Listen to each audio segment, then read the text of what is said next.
Hi students, this is Saheb sir, your chemistry mentor.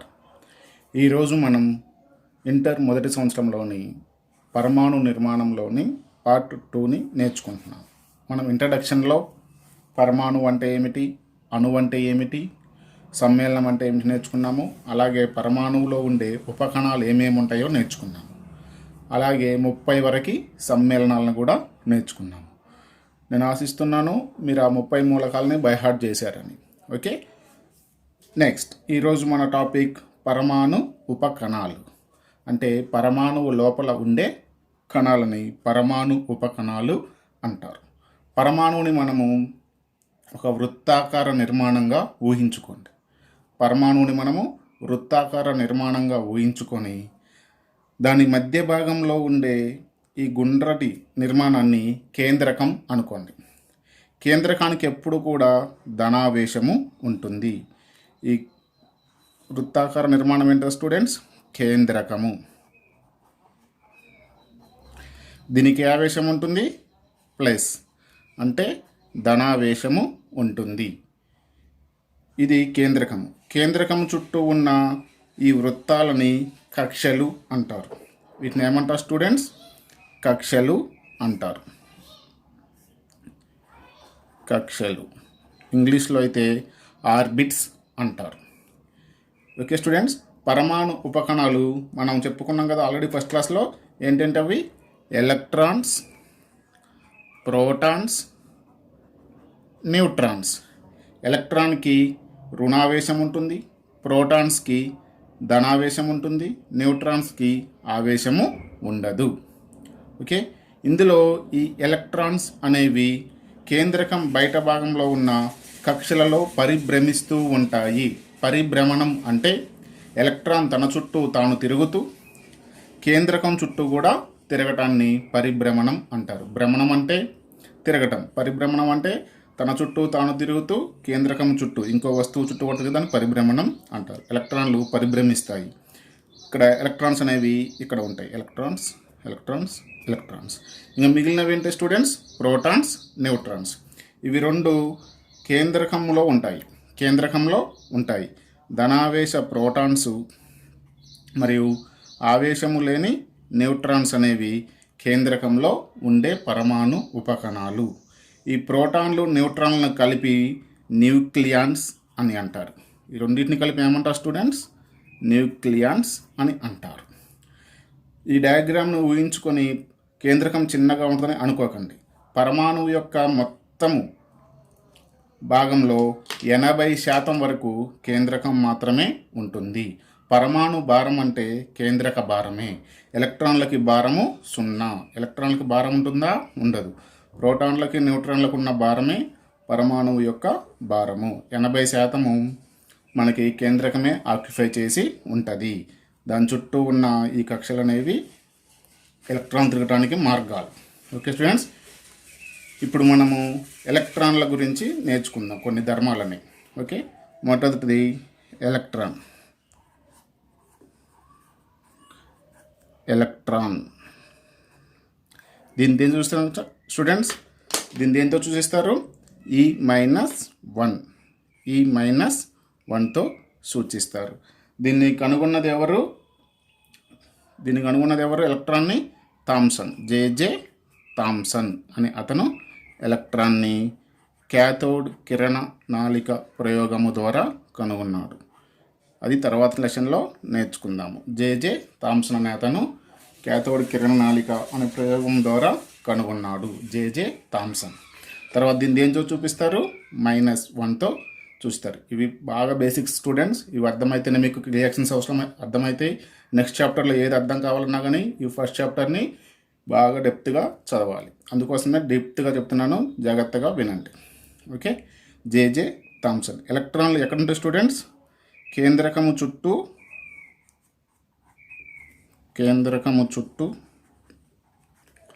ఉన్న కక్షలలో ఉంటాయి. కక్షలలో ఉండును. ఎక్కడుంటాయి స్టూడెంట్స్? ఇవి కేంద్రకం చుట్టూ ఉన్న కక్షల్లో ఉంటాయి. ఓకే స్టూడెంట్స్, వీటి ఆవేశం ఎంత స్టూడెంట్స్? వీటి ఆవేశము -1 యాక్యురేట్గా కావాలి అంటే -1.6022 ఇంటూ 10⁻⁻19 కూలుమ్స్. 1.6022 into 10⁻⁻19 coulombs. మనం జనరల్గా చెప్పుకునేది ఎంత -1 అని చెప్పుకుంటాము. తర్వాత దీని భారం వచ్చేసి ఎలక్ట్రాన్ యొక్క భారం, ఎలక్ట్రాన్కి భారం ఉంటుందా? ఉండదు, సున్నాగా తీసుకుంటాము. కాకపోతే చాలా లో వాల్యూ 9.1094 ఇంటూ 10⁻⁻31 మాస్ ఫర్ కేజీలో చెప్పుకుంటే సున్నాగా తీసుకుంటాం మనం జనరల్గా అయితే. ఓకే స్టూడెంట్స్, ఎలక్ట్రాన్ యొక్క భారము 0. స్పెసిఫిక్గా కావాలంటే 9.1094 ఇంటూ 10⁻⁻31. ఎలక్ట్రాన్ ఆవేశానికి ద్రవ్యరాశికి మధ్య సంబంధము E/me విలువ అనేది మనకి 1.759 ఇంటూ 10⁻⁻11 కూలుమ్ ఫర్ కేజీగా ఉంటుంది. ఎలక్ట్రాన్ నేర్చుకోవాల్సిన స్టూడెంట్స్, ఎలక్ట్రాన్స్కి ఆవేశము రుణావేశము కనుగొన్నది జే థామ్సన్. కేంద్రకం చుట్టూ ఉన్న కక్షల్లో తిరుగుతూ ఉంటాయి. ఎలక్ట్రాన్లు అనేవి రసాయన చర్యలకు మూలము. వీటి ఆవేశం -1. ఎలక్ట్రాన్ యొక్క భారము 0. తర్వాత ఆవేశానికి భారానికి మధ్య సంబంధంలో ఉన్న వాల్యూ ఎంత? 1.759 ఇంటూ 10⁻⁻11 కూలుమ్ ఫర్ కేజ్. నెక్స్ట్ ఇంకేమున్నాయి స్టూడెంట్స్ ఇక్కడ? Protons, neutrons. రెండవది ప్రోటాన్.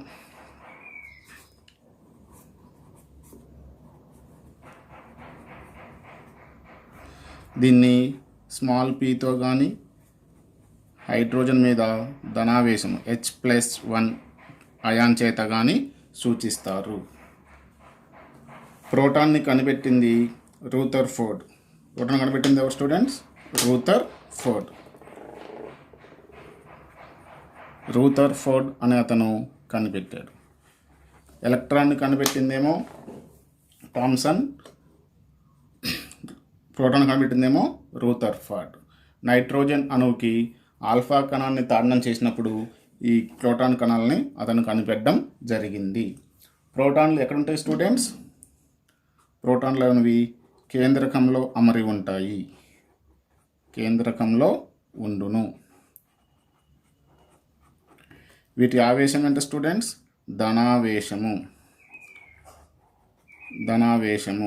ఎంత స్టూడెంట్స్ ధనావేశం విలువ? +1. ధనావేశం విలువ ఎంత? +1. యాక్చువల్గా చెప్పాలంటే దీనికి ఆపోజిట్.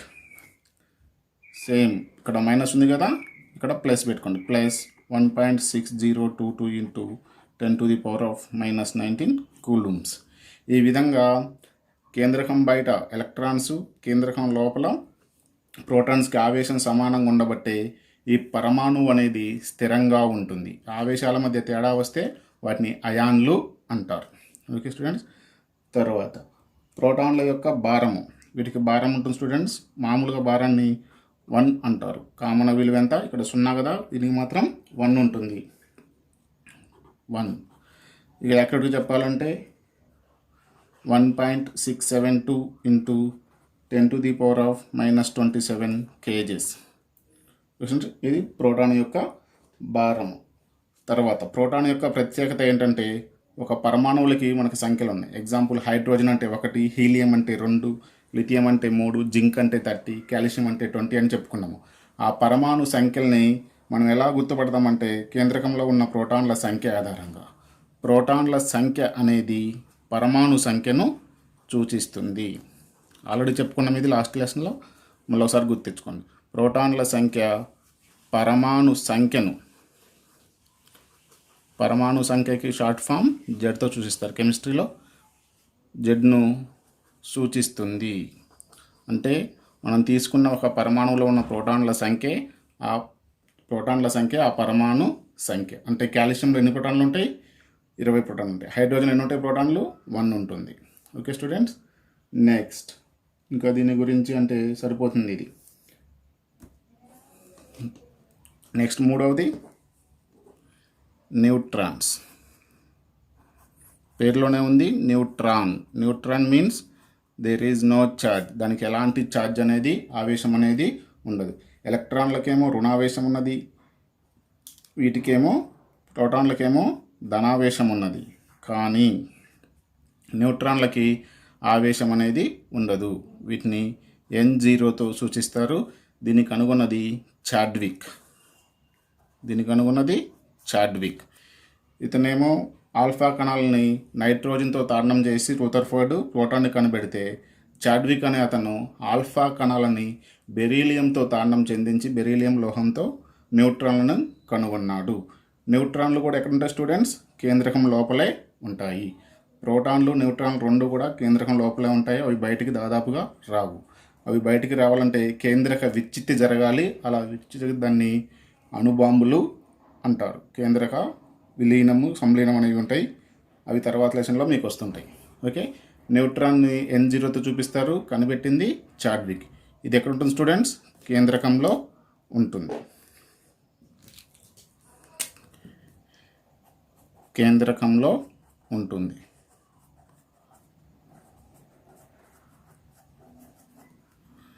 దీనికి ఆవేశం ఎంత స్టూడెంట్స్? ఆవేశము 0. భారం అనేది ఉంటుంది. న్యూట్రాన్కి కూడా భారం ఉంటుంది. దాదాపుగా దీని భారంతో సమానం 1గా సూచిస్తాము. కాకపోతే యాక్యురేట్ కావాలంటే ఇక్కడ 1.68గా సూచిస్తాం. ఇక్కడ 67గా స్టూడెంట్స్ 68 × 10⁻⁻27 kgsగా సూచిస్తాము. ఇవి కూడా కేంద్రకంలో ఉంటాయి. ఆవేశము 0, భారం మాత్రం 1. ఓకే స్టూడెంట్స్, ఇవి న్యూట్రాన్స్. న్యూక్లియన్స్ అంటే ఏమిటి? న్యూక్లియన్స్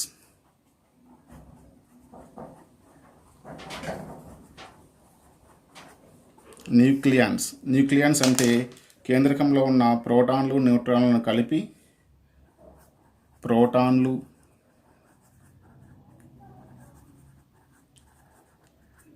న్యూట్రాన్స్లను కలిపి న్యూక్లియన్స్ అంటారు.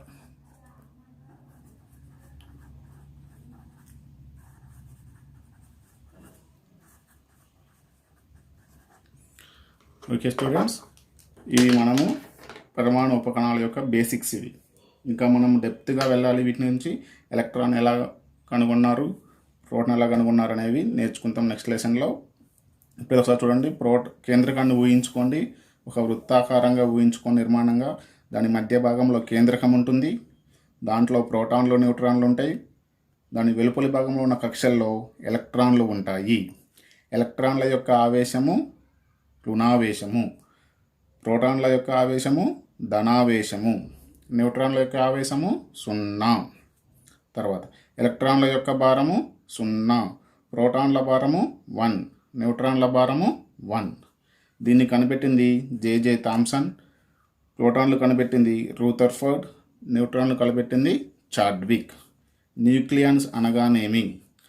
కేంద్రకంలో ఉన్న ప్రోటాన్లు న్యూట్రాన్లు కలిపి న్యూక్లియన్స్ అంటారు. పరమాణు సంఖ్యను ఎలా నిర్ణయిస్తాము? కేంద్రకంలో ఉన్న ప్రోటాన్ల సంఖ్య ఆధారంగా పరమాణు సంఖ్యను నిర్ణయిస్తాము. ఓకే స్టూడెంట్స్, ఈ రోజుకి ఇది చాలు. వీడియోని పాజ్ చేసి నోట్ డౌన్ చేసుకోండి. Thank you. This is Saheb, your chemistry mentor.